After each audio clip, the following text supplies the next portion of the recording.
Hi folks, I'm going to give you a mini lecture on Schachter's Sins of Memory. So this will be a little bit of a addendum to what we are talking about in the memory unit. And I want you to keep track of the things that I share with this one for examples and things that you'll want to remember for how you can apply this to your own learning. All right, let's get started. So, first of all, Stanley Schachter named his sins of memory mostly for the mnemonic, but I'll stick with the 7 sins and tell you where you can see the differences, but basically we're talking about failures of memory or forgetting. All right, the first sin listed in your textbook is transience. And transience is when a memory just fades over time. Imagine like you put a poster up on the wall, and because it's up on the wall getting sunshine on it every day, the colors get dimmer and dimmer the longer it's up.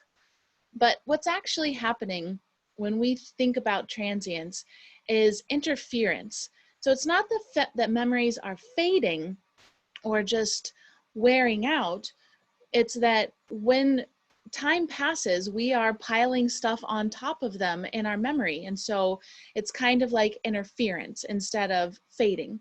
So I'll tell you a little bit about interference so you can remember how it works. So the first thing is, there are 2 types of interference. There's proactive and retroactive interference. So here's how those work.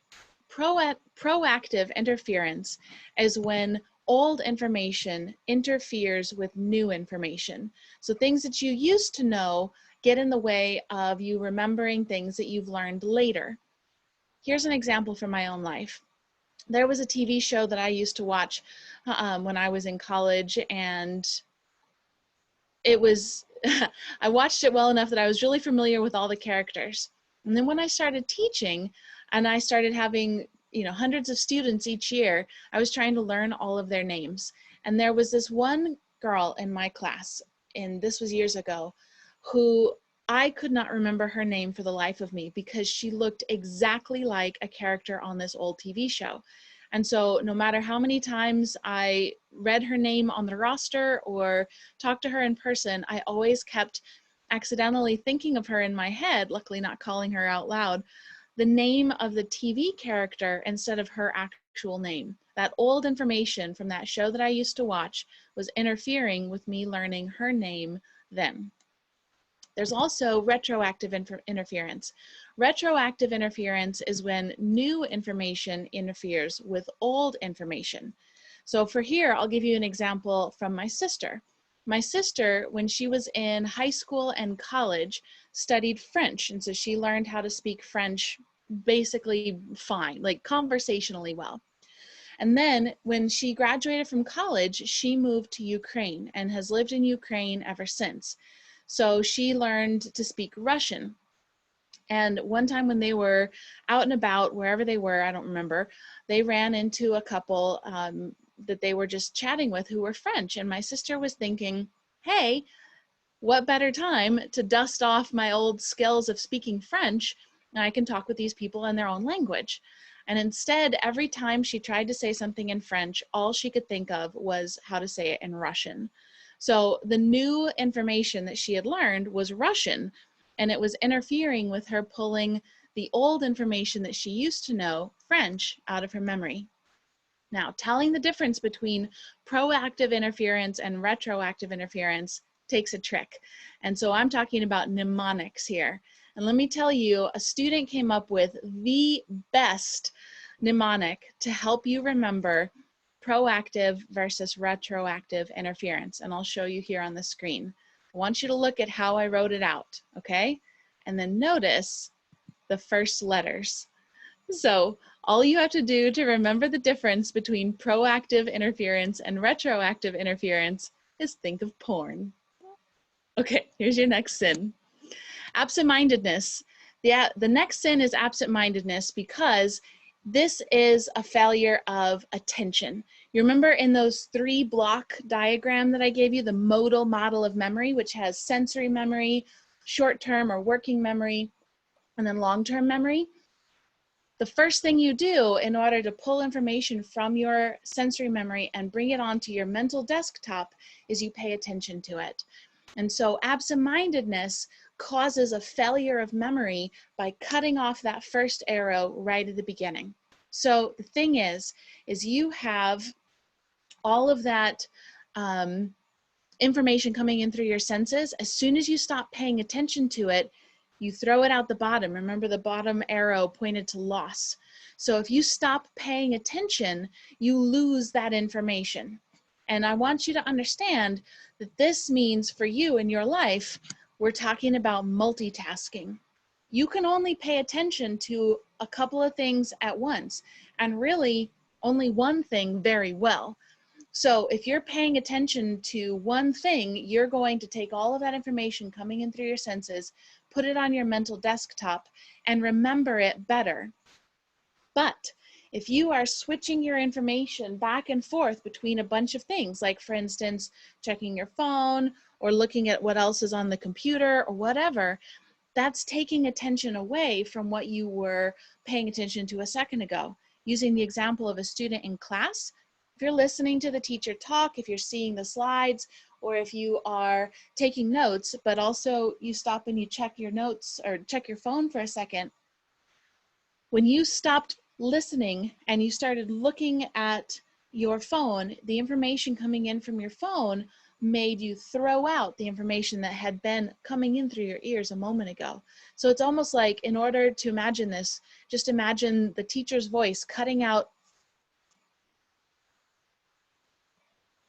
And then as soon as you look back to them and pay attention to it again, that information comes back in. But what you just did is you punched a big hole in the information that you were taking in and thinking about it and potentially storing it in your long-term memory. So that's why absent-mindedness can create a problem with memory. It is a failure of attention, and that's why multitasking is a bad strategy. The other part about this that you have to pay attention to is how absent-mindedness can contribute to a failure of proactive memory. Prospective memory. Perspective memory, remembering that you need to do something in the future. So like you make an appointment to go see your professor, or you want to start your reading assignment on Friday afternoon, whatever it is. When you don't have a system in place, then whatever next distracts you, like the next thing that you go on and do, can stop you from paying attention to the thing that you were supposed to remember in order to remember when it comes time to do it later. So absent-mindedness can create a failure of prospective memory. And so you might forget that you had made the appointment to see your professor, or you might forget to start that assignment on time. But you can get around it by using tools like, as soon as you think something, write it in your calendar.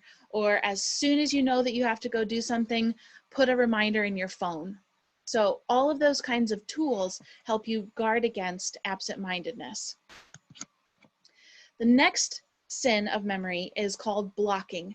And blocking is when the information that you are trying to get to is in your memory, like it's in there, but something is preventing you from retrieving it. So blocking is a failure of retrieval. A lot of times you'll hear this called the tip of the tongue phenomenon. So if something's on the tip of your tongue, you know it, but you just can't think of it right then. Oftentimes you can let it sit for a while, and then 3 hours later you'll go, oh right, it's that thing. And then you'll remember it. But at the moment you can't think of it because it's just on the tip of your tongue. It's a retrieval failure. One of the hardest things for us to remember is names. And a lot of times it's because the cues that we link to names are really limited to what we know about that person. This is sometimes called the baker-baker phenomenon. If you know that somebody is a baker, then you know all sorts of things about them. You know that they like to cook, you know what kinds of outfits they might wear at work, you know that maybe they have flour on their hands, or maybe they work at a bakery that you're familiar with. Maybe you know that they've got a sweet tooth. You've got all this kind of information that goes into your knowledge of bakers. And so it's easier to remember that somebody's a baker. This is your schema for bakers, by the way.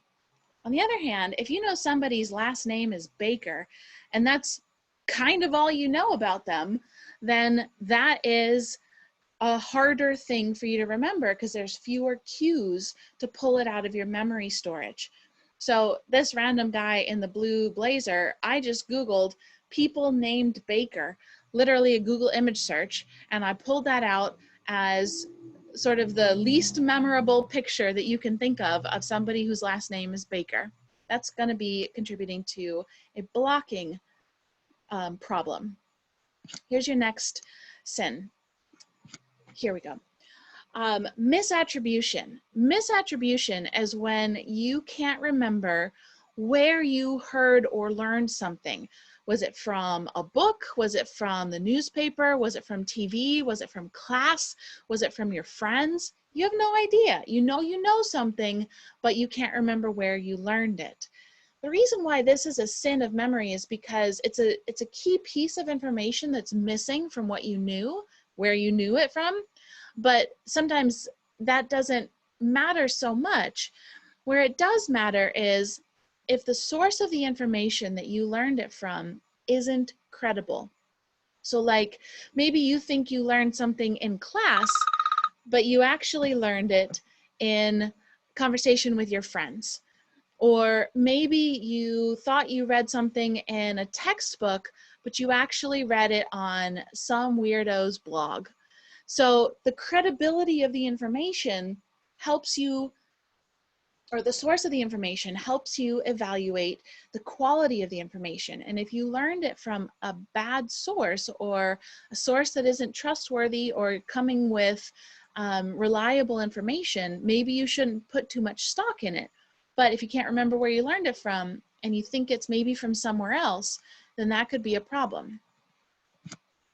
All right, the other thing that you want to think about is when we think about what we know information from, we think about our schemas. So this is the file folder that I threw up in front of our discussion of schemas in the memory unit. But everything that you know about anything is filed away in your schema for that thing, or that topic, or that person, or that issue, or that event. But that includes where you learned about it from.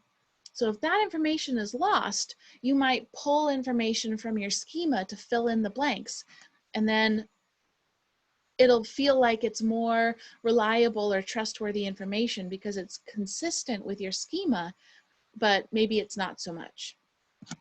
All right, the next sin is suggestibility.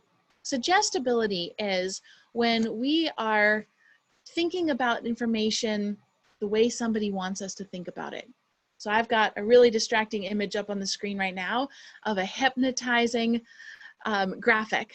So if you just stare in the middle of this spiral, you can maybe find yourself thinking about what it's like to be hypnotized. When you're hypnotized, you're really suggestible. Somebody could be like, cluck like a chicken, and you're like, okay, cluck, cluck, cluck, and you'll do it. But there's another side of suggestibility that's more important for us to think about. And that's the fact that what we were thinking about a second ago can lead us to think other things. So this is where you can come up with the idea of a train of thought. What you were thinking here led to this other thought, led to this other thought, led to this other thought. And so it suggests you into a new direction of thinking. Trains of thought are sometimes thought of as primed thinking. You're primed to think one particular thing because of what just happened or what you were just talking about. And that means that your thoughts go in a particular direction that they may not have gone in otherwise. So it's important for us to think about trains of thought as suggestibility of thought. If somebody suggests something to you, then it can make you think in a particular direction. Another way to add in a connection here is to think about how some ways that we are suggestive can have real world consequences. So you read about the research in the connection between psychology and law. The way that a person asks a question can suggest a particular answer. In the court of law, this would be called a leading question, but it doesn't even have to be that overt. Sometimes just the words that you use to ask a question or to think a particular thing can suggest that you open one file folder in your memory instead of another. For instance, if I ask you, how fast were the cars going when they smashed into each other? And I ask you to estimate miles per hour, and you'd actually seen a video of a car crash, you might give me one number. But if I asked you instead, how fast were the cars going when they collided? That maybe opens up a different file folder in your memory. Collision versus smash together suggests two different speeds. And research has found that people will think that they remember lower speeds if you ask them about a collision rather than cars smashing together. And in something like a court of law, that can have real world implications. So thinking about this idea of suggestibility is, again, thinking about the role of schemas in our thinking. What somebody suggests is you open up a particular file folder and pull that information out, and it helps you remember or adds in information that maybe wasn't there before. The sixth sin is bias. And bias, we're used to thinking of as an automatically bad thing. If you're biased, it means you're prejudiced or you're bigoted or something like that. But more simply, bias just means we tend to lean in a particular direction. You can be biased in favor of things or biased against things. But as a sin of memory, we are biased, especially in some predictable directions. For one thing, we are biased to think of ourselves as consistent over time.